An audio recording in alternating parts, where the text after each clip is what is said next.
My name is David Grothus. Today's date is February 18th of 2023. I'd like to share with you a little message.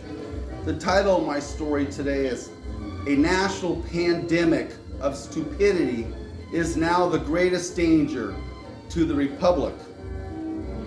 To permit qualified, intelligent, skilled police, nurses, truck drivers, firemen to be removed for liberty of choice by refusing a poisonous toxic vaccine is a crime against reason, crime against the good, crime against public order.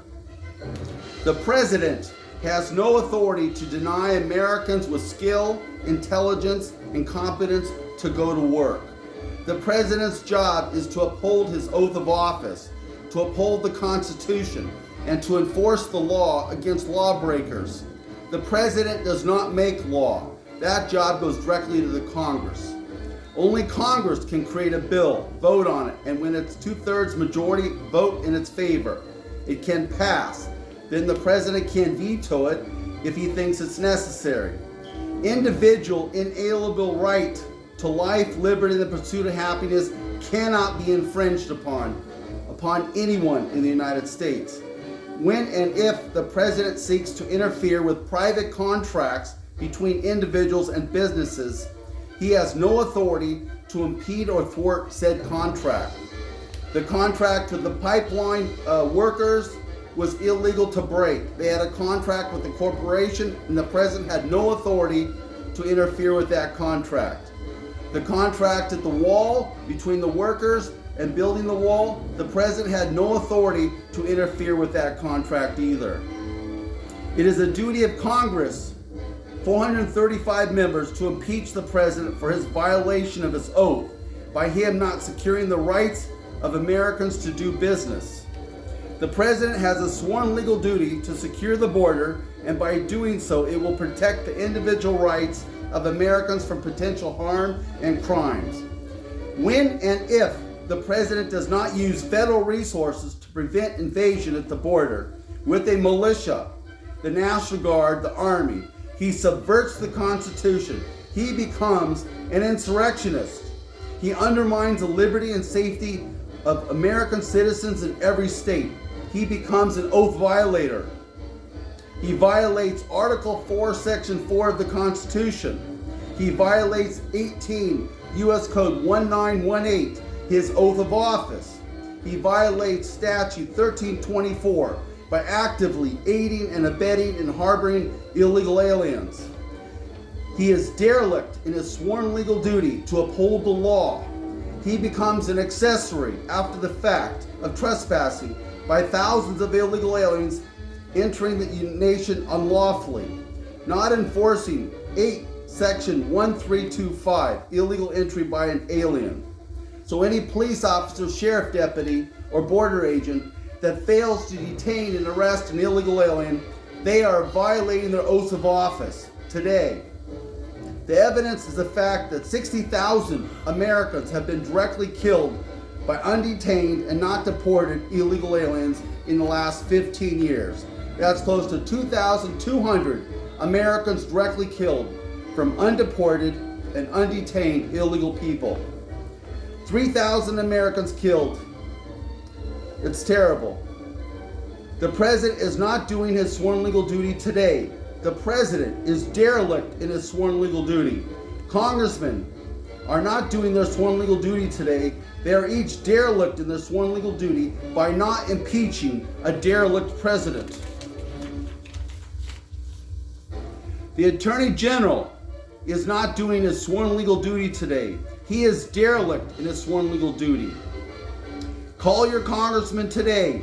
Ask him why he is not planning to impeach the president immediately. Congressmen who are not making every effort to impeach the president are committing an oath violation. They are violating Statute 1324. They are violating Article 4, Section 4 of the Constitution. They are violating Amendment 14 and committing misprision of felony. That's when you know about a crime and you don't report it.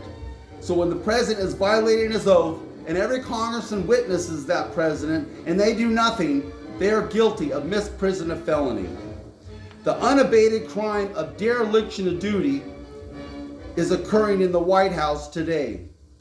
The unabated criminal neglect by every congressman by not impeaching the president must stop.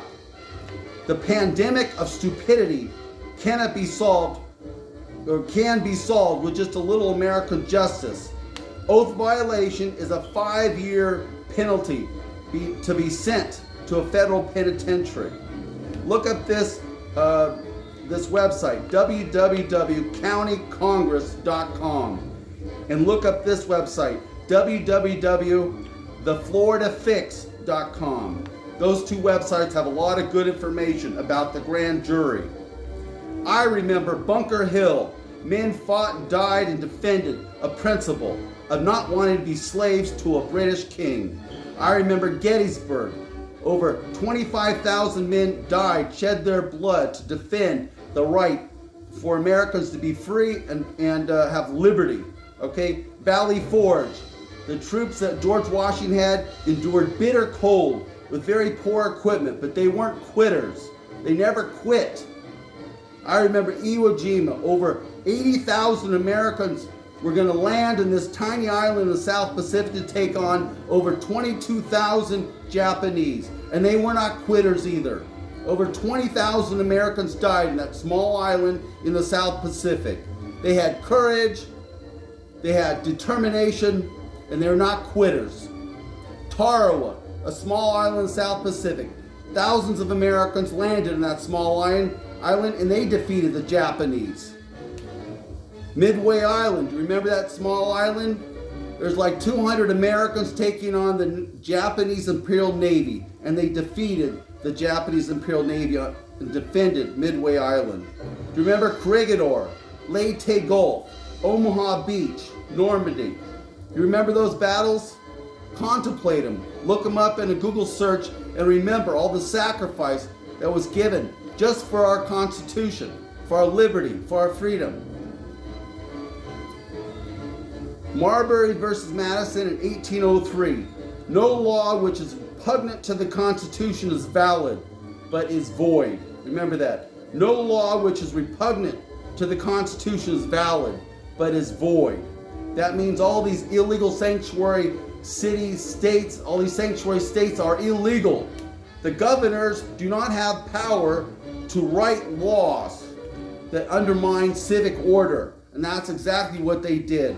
And citizens in each of those states are being killed one by one by illegal aliens, not detained, not deported. So you have the police and sheriffs in each of those states are violating their oaths of office by not detaining known lawbreakers. They're all guilty of violating their oaths. Here's a nice quote. "We're going to use the guts of our enemies to grease the treads of our tanks," said General George Patton. "We're burning daylight, Americans. Get to work. A full day's pay for a full day's work." Have a Paul Revere and Patrick Henry day. You have a great day, and remember, you're not quitters, American. Stand up, stand tall, and load your guns. Have a good night.